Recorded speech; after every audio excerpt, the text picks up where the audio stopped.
जैव उर्वरक ऐसे पदार्थ हैं जिसमें सूक्ष्म जीव होते हैं जो पौधों को आवश्यक पोषक तत्व की आपूर्ति बढ़ाकर पौधों और पेड़ों के विकास को बढ़ावा देने में मदद करते हैं। इसमें जीवित जीव शामिल हैं जिनमें माइकोराइजल कवक, नीले हरे शैवाल और बैक्टीरिया शामिल हैं। माइकोराइजल कवक पौधे के लिए कार्बनिक पदार्थ से खनिजों को प्राथमिकता से निकालता है, जबकि साइनोबैक्टीरिया नाइट्रोजन स्थिरीकरण की संपत्ति की विशेषता रखता है। नाइट्रोजन स्थिरीकरण के डायनाइट्रोजन अणुओं को अमोनिया में परिवर्तित करने की प्रक्रिया के रूप में परिभाषित किया गया है। उदाहरण के लिए कुछ जीवाणु नाइट्रोजन को अमोनिया में परिवर्तित करते हैं, परिणाम स्वरूप पौधों के लिए नाइट्रोजन उपलब्ध हो जाती है। जैव उर्वरकों का महत्व। जैव उर्वरक मिट्टी की बनावट और पौधे की उपज में सुधार करते हैं। जैव उर्वरक पर्यावरण को प्रदूषकों से बचाते हैं क्योंकि वे प्राकृतिक उर्वरक है। वे मिट्टी में मौजूद कई हानिकारक पदार्थ को नष्ट करते हैं जो पौधे की बीमारियों के कारण बन सकते हैं। अर्ध शुष्क परिस्थितियों में भी जैव उर्वरक प्रभावी साबित होते हैं। नमस्कार, इंडियन एग्रीकल्चर टेक्नोलॉजी चैनल पर आपका स्वागत है। मैं हूं आपके साथ मयूर कुमार।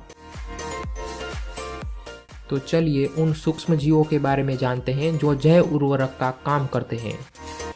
सबसे पहले जानते हैं नाइट्रोजन स्थिरीकरण के बारे में। कुछ बैक्टीरिया जैसे राइजोबियम और एज़ोटोबैक्टर वायुमंडलीय नाइट्रोजन को पौधे के लिए उपयोगी रूप में परिवर्तित करते हैं, फसल के साथ सहजीवी संबंध स्थापित करते हैं और उन्हें नाइट्रोजन प्रदान करते हैं, जिससे सिंथेटिक नाइट्रोजन उर्वरकता की आवश्यकता कम होती है।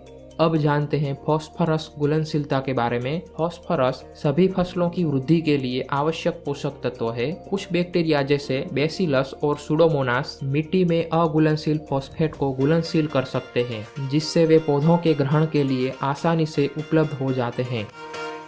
अब जानते हैं फसल में विकास को बढ़ावा देने वाले पदार्थ के बारे में। कुछ सूक्ष्मजीव विकास को बढ़ावा देने वाले पदार्थ और हार्मोन्स जैसे ऑक्सिन, जिब्रेलिन और एंजाइम का उत्पादन करते हैं, जो जड़ विकास और समग्र पौधे के विकास को बढ़ावा देते हैं।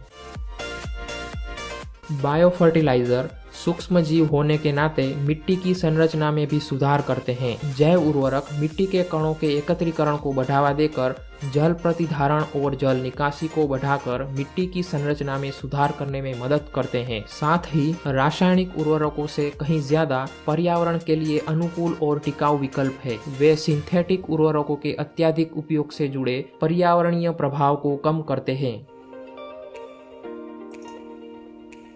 चलिए यह भी जान लेते हैं कि जैव उर्वरक कितने प्रकार के होते हैं। Biodecomposer, potassium mobilising biofertiliser, zinc solubilising biofertiliser, liquid consortia biofertiliser, rhizobium biofertiliser, phosphate solubilising biofertiliser, azotobacter biofertiliser, acetobacter biofertiliser, mycorrhiza biofertiliser. जैव उर्वरकों सीधे मिट्टी में या बीज उपचार के रूप में लागू किया जा सकता है। यह ध्यान रखना महत्वपूर्ण है कि जैव उर्वरक फायदेमंद हो सकते हैं, लेकिन उनकी प्रभावशीलता मिट्टी के प्रकार, जलवायु और उगाई जाने वाली फसल के आधार पर भिन्न हो सकती है। हमें उम्मीद है कि दी गई जानकारी आपको पसंद आई होगी। अगर आपके पास हमारे लिए कोई भी फीडबैक है तो नीचे दिए गए कमेंट बॉक्स में कमेंट करना न भूलें। ऐसी ही और जानकारी के लिए इंडियन एग्रीकल्चर टेक्नोलॉजी चैनल को लाइक, शेयर एंड अभी सब्सक्राइब करना न भूलें।